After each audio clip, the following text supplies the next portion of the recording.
Hi there and welcome. It's a lovely sunny day here. It sort of promises spring in the air, but we'll see if that holds out. Today I'd like to talk about WordPress, and the reason why is that a few times so far I've talked about WordPress, I've mentioned it, and I probably will do in future posts, so I thought I'd actually explain what it is, why I think it's so brilliant, and how it might be helpful for you. In particular, it's something that I've used with all of the courses on web design that I've developed, and it drives all the professional websites that I build as well. So it's something that I have a lot of faith in, and there's a very good reason for that. So let's get started. So as promised, what is WordPress, what's it all about, and why use it? This week we'll talk about what is WordPress and how does it compare to traditional websites. What are the real benefits to me? I'm talking about, not about the technical details, but literally why should you care? Examples of WordPress websites. You may be surprised and impressed by what it's possible for this platform to do and how flexible it really can be. So let's, first of all, I want to clarify what we're talking about here. We're talking about WordPress.org, not WordPress.com. So please don't go to WordPress.com unless you like what I say at this little beginning here. WordPress.com is a blog account that you log into on the WordPress website. In the same way that you would have a Hotmail or Yahoo email account, you log in, you can have a little WordPress website and it will always be your name plus WordPress.com or something like that. So it's ideal for personal blogs, it's free and easy to set up, and you're in a directory of blogs on your subject, so people could find you quite easily. But as such, it's not really a professional thing, and you don't look quite as good as you would do with your own. WordPress.org is free software that runs on your hosting with your own domain name. So if you've bought a domain name and you've got hosting, which is two things you need for your own website, then you can install it there and run it.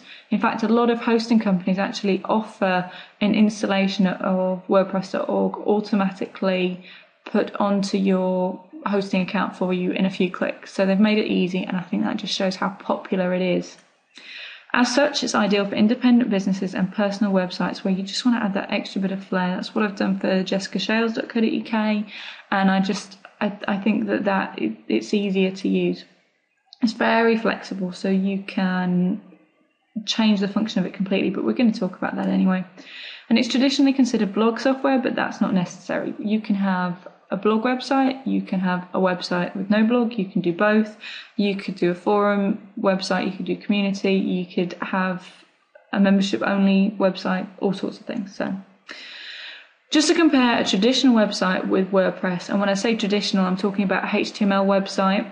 Unfortunately, with these, you would need to use expensive software and technical skills in order to use a traditional website. So you'd have to learn or buy these things to pay design. You'd have to buy something like Macromedia Dreamweaver or Adobe Dreamweaver, I think it is now, and you'd either have to learn HTML and learn how the whole thing works, or you have to pay somebody to do it for you.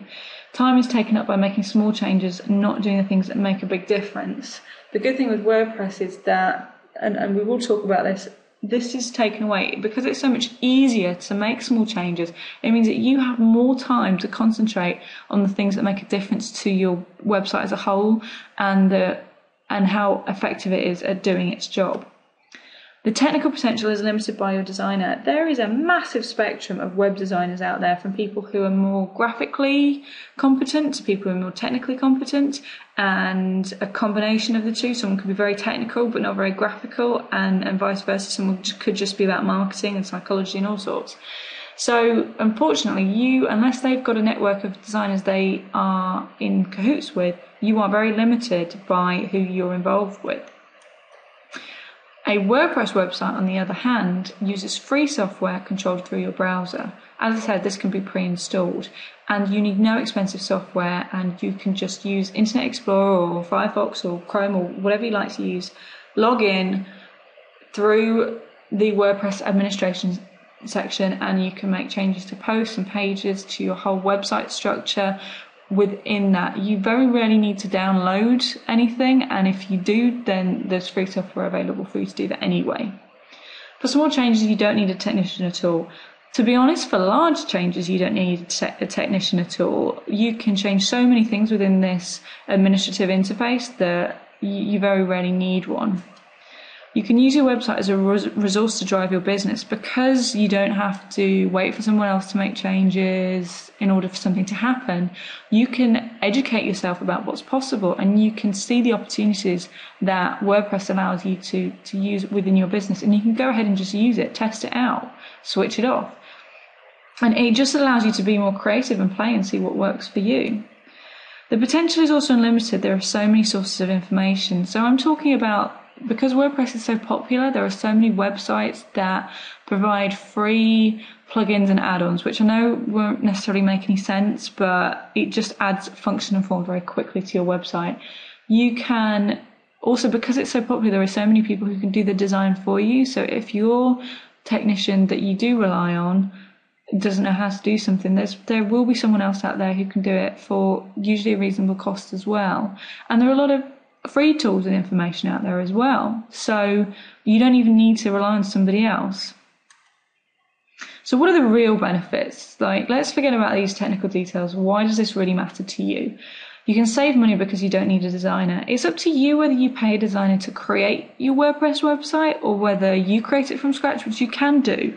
But the important thing is having that choice. And on a day-to-day basis, week-to-week basis, you can control your website and make those changes, which adds up to incredible savings over a lifetime.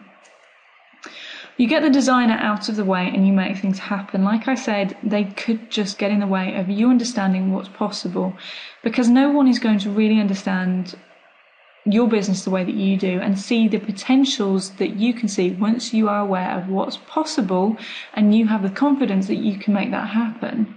So, if you have a designer, you're relying on them to make your website really, really effective. You're relying on them also to see the links between your company and where you want to take your company, if you even have told them that's where you want to take it, and them seeing a tool and an ability and talking to you about it.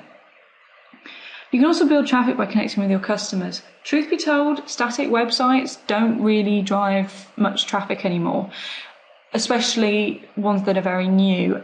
Unfortunately, if you really want to make a website popular, then you need to update your information, add blog posts, add pages, change things, and provide relevant, interesting information to your target market. And that's how you can be ranked well. Although there's lots of ways to do that, but that's the kind of thing that we'll go into in courses and in future posts. The fact is, if you wanted to change and update this information frequently with a designer, it would cost you a lot of money really quickly. So at least this means that you can do that, and you're not wincing at the build that's been tallied up. You have more room for ongoing development and evolution as well. The great thing about WordPress is that there are so many add-ons and plugins that you can really build upon your original website. Even if it just started as a one-page website, just a holding page, you can build upon that, and you can make an e-commerce platform, a community, all these things that I've talked about, without having to start from scratch, which unfortunately with other software or HTML website, if you suddenly wanted to add an e-commerce platform, you may have to start from scratch. So that's the great thing. You're investing in something that does have the potential for growth without having to start again. So now it's time for me to just show you through some quick examples of what is possible with WordPress. So I just wanted to demonstrate quickly what's possible. I've just looked on WordPress.org, and these were 4 examples of websites that they have said are WordPress. First one is Spotify. If you don't know what Spotify is, it's some software that allows you to listen to music for free. Go check it out, it's actually quite cool. And this is a WordPress website, so you can download the software from here. Here we've got People Magazine's website, which you can see is very graphically different. It has a lot more elements to it. It's a lot more busy, and it's regularly updated. It's got adverts and all sorts of things. And again, this is a WordPress website. Now this is much tighter and shorter. It's mostly graphics. If you hover over different things, then you get pop-ups and all sorts. And there may be more beneath the surface, but you can see that this looks very different. And 90 Days of Art, I think this is either an artist or a gallery's website, and you can see this again is very visual, but in a different way. The layout is very different. And I think that these 4 illustrate how different a WordPress website can be. But what they do all have in common is that you can log in via an administrative section and update things just as easily as each other, which is difficult to believe, but seriously. So if you do want to do anything with any of this information, then I've got an action time checklist that you might want to have a look at. If you don't have a WordPress website, can you think of any extra things you could do if you did have one? Check out wordpress.org for examples and think about how you could be creative and whether it's really worth maybe moving over. If you do have WordPress, are there things that you're not doing that you could do? Maybe you're just taking some of the benefits of WordPress and you're not really getting creative with it. There are lots of different things. You could also look into other posts and programs. In other posts, I talk about different elements of WordPress or how your website can be improved using a certain function and that WordPress makes that easy. Or perhaps our programs. I use WordPress for everything, and that's what I'm explaining how to use with the programs, particularly the maintenance and maintain and grow. If you already have a WordPress website, you might be interested in that. In addition, if you do want to receive future updates, then sign up to the Momentum newsletter so you get it straight to your inbox. Or if you're on YouTube, then sign up to the channel and you will get any future releases that do talk about WordPress and talk about websites.